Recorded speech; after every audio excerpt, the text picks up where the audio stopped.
This year, I took upon myself the task to watch every film nominated for Best Picture at the Oscars this year. Anyone who knows me knows that I am a movie fanatic. Literally, one of my main hobbies is just to watch movies, if you can even call that a hobby. But I had never really delved into the Oscar movies because my brief understanding of the Oscars is that it's just a bunch of old white men in a room deciding what the best films of the year are. Not a lot of diversity, you know? So that kind of put me off the whole Oscar craze that happens around this time of the year. But when the Best Picture nominees this year got announced, I was looking at them and something just felt different about them this year as opposed to previous years. Before this year, it felt like the same types of movies got nominated with similar genres and themes. But the nominees this year just really stood out to me. They were either films that I had already seen and loved, or films that looked very interesting to me. But they all felt very distinct from one another, and that's what prompted me to make this video. I was originally going to make a video on my top 10 movies of the entire year like I did last year, but because these nominations really stood out to me this year, and considering most of these nominations were already in my top 10 anyway, I thought I'd do something different this year and rank all 10 of the Best Picture nominations from my least favourite to my favourite. Let's get into this. Starting off in 10th place by a pretty significant margin, I have F1. Now, I didn't hate F1, but I feel like out of all the nominations, this one pales in comparison. This is from the same director as Top Gun Maverick, which is genuinely one of my favourite movies of the entire decade so far, so naturally I was very excited for this. But walking out of this film, I felt little to nothing. It had some fun moments, most notably the racing scenes that were shot and edited really well. Brad Pitt brings a lot of charisma to the role, as he always does as well. But man, I found the whole experience to be kind of dry and a little bit boring at points. It's more or less just the exact same story structure as Top Gun Maverick, but with worse writing, much less interesting characters, boring stakes, and a romance that adds absolutely nothing to the overall story. It did not justify having a 2.5-hour runtime, which just drags the whole movie. It's about as generic and forgettable as a summer blockbuster can be. It is like the ultimate dad movie. Like, you know that all dads are gonna love this movie. But thankfully, I don't have any kids, so not for me. At number 9, I have The Secret Agent. This is the last film I had to see before I put together this list, and while I would favour it over F1, mainly due to the incredible performance by Wagner Moura, some beautiful cinematography, and I really enjoyed the structure and thematic storytelling of it all. But I feel like there was just something missing from it that just wasn't pulling me in to be truly invested in this story and compelled by these characters. While the film does have a pretty long runtime, I was never bored during it, but I feel like it kind of drags, especially towards the end. I can definitely see the appeal and vision of it all. It's very, very layered and thought-provoking, but unfortunately, out of all the nominations this year, this one falls pretty low on my list. At number 8, I have Hamnet. Right off the bat, Jessie Buckley undoubtedly gives the greatest performance out of anyone in any of these films. She is unbelievable in this. She really made me believe this character, which makes the emotional scenes in this devastating to watch. Never once did I feel like I was watching an actress portray a character. I was just fully invested in her. Also, Paul Mescal is phenomenal in his role too. He isn't quite getting the recognition that I think he deserves because Jessie Buckley is the clear standout,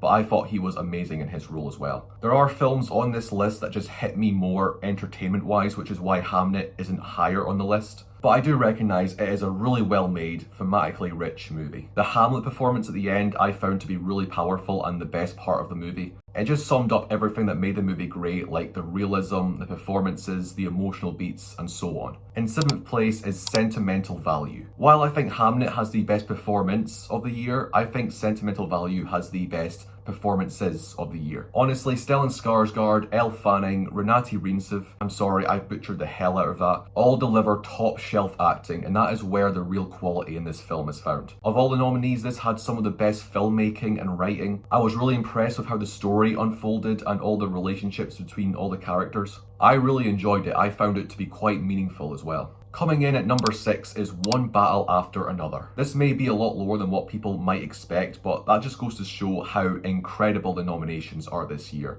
And I think One Battle After Another will probably win Best Picture this year. So, confession time, I had never seen a Paul Thomas Anderson film before this, so this was my introduction to him as a filmmaker. And what a good first impression. It's definitely one of the most spontaneous, enthralling movies I've seen all year. It has everything you could really ask for in a film like this, and it does them all to near perfection. All the action sequences and chases are the best they can be. It has an all-star cast. Obviously Leo is fantastic as always. But surprisingly, who I was most impressed with was Chase Infinity, which I just realised is her first role in a film ever, which is insane because she is so good in this. I also just realised that she is officially too old to date Leonardo DiCaprio, which is very interesting. Also, it's maybe the funniest film I've seen all year. That scene when he's on the phone trying to remember his password.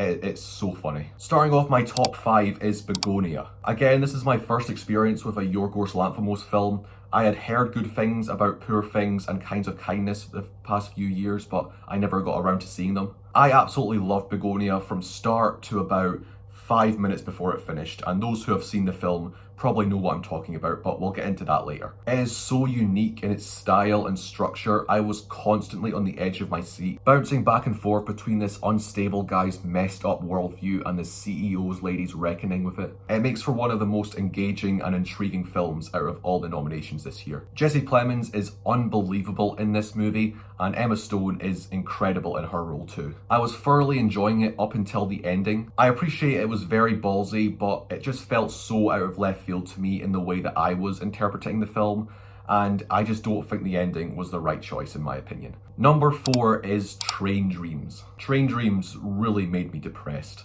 Like, there are some films on this list that are very heavy on the emotion, like Hamnet and Sentimental Value, but the emotional moments in Train Dreams just sit with you and get heavier and more painful as the film goes on. It's a film about loss, grief, tragedy, trauma, and the passage of time. I just thought it told a story about this one man's life really well, and Joel Edgerton really sells this character. I don't really have any other thoughts on it other than it really just fucking hit me, man. Like, it just leaves you feeling so sad and miserable after it. Which I think is a good thing, because if a film can bring those emotions out of you and make you feel a certain way, then it really succeeds in the way it was made. Also, it just excels at being visually stunning. It is the best looking film of the year. I hate that it didn't make my top 3, but I love these top 3 movies almost equally. The next 3 movies are honestly interchangeable for me, and that just goes to show how much I love all 3 of them. At number 3, I went with Guillermo del Toro's Frankenstein.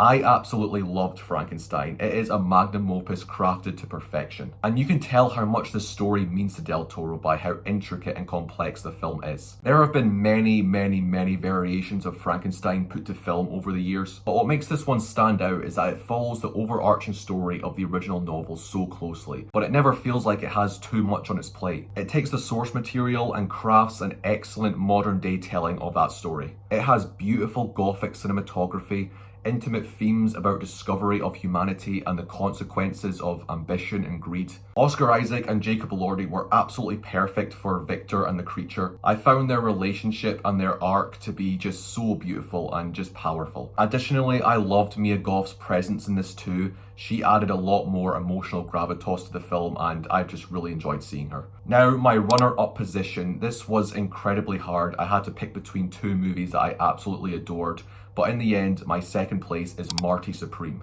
Everyone is calling this a ping pong movie, but the film really isn't that. That is the end goal. But what this film is really about is the pursuit of greatness and how far you're willing to go to achieve that greatness. The film follows Marty Mauser, an arrogant, self-obsessed douchebag who doesn't care who he pushes over on his way to success. But despite that, I couldn't stop myself from rooting for him, and I found myself wanting him to win so badly in the end.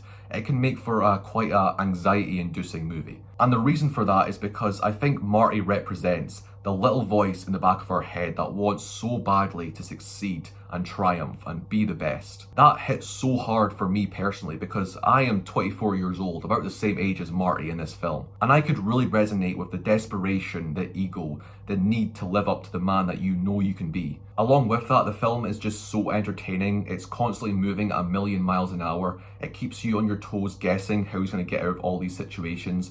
And that's just down to the great writing and great performances. I really hope Timothée Chalamet wins Best Actor at the Oscars. He's one of my favourite modern day actors. But number 1 of the Best Picture nominees and my number 1 movie of the year is Sinners. Ryan Coogler is one of my favourite directors of all time.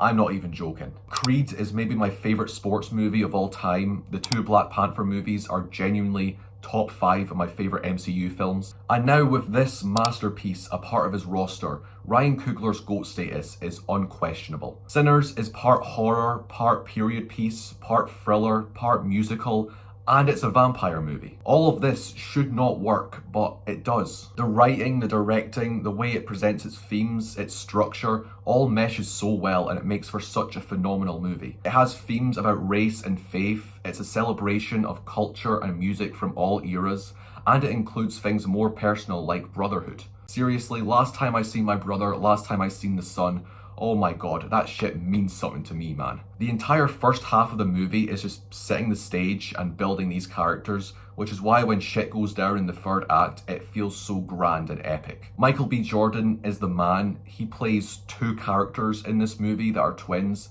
and his performance and the way the movie is edited makes it so seamless. The movie actually made me forget that Michael B. Jordan is only one person, which is crazy. In generations from now, I believe Sinners will be looked back on as a classic and a film that defines its genre the way that movies like Jaws and Star Wars are looked back on now. So for me, Sinners is my favourite of the Best Picture nominees this year, and if it was up to me, I would say that it should win Best Picture. But the reality is, I don't always get what I want, evidently, because if I did, I would be the one married to Haley Steinfeld instead of Josh Allen, but oh well. What is wrong with you? But anyway, thank you so much for watching this video. I really hope you enjoyed. If you did, please hit like and subscribe for more videos like this one. It would mean so much to me. And why not share your rankings of the Best Picture nominees in the comments below? I am really interested to hear all of your opinions. Again, thanks so much for watching, and I'll see you in a bit.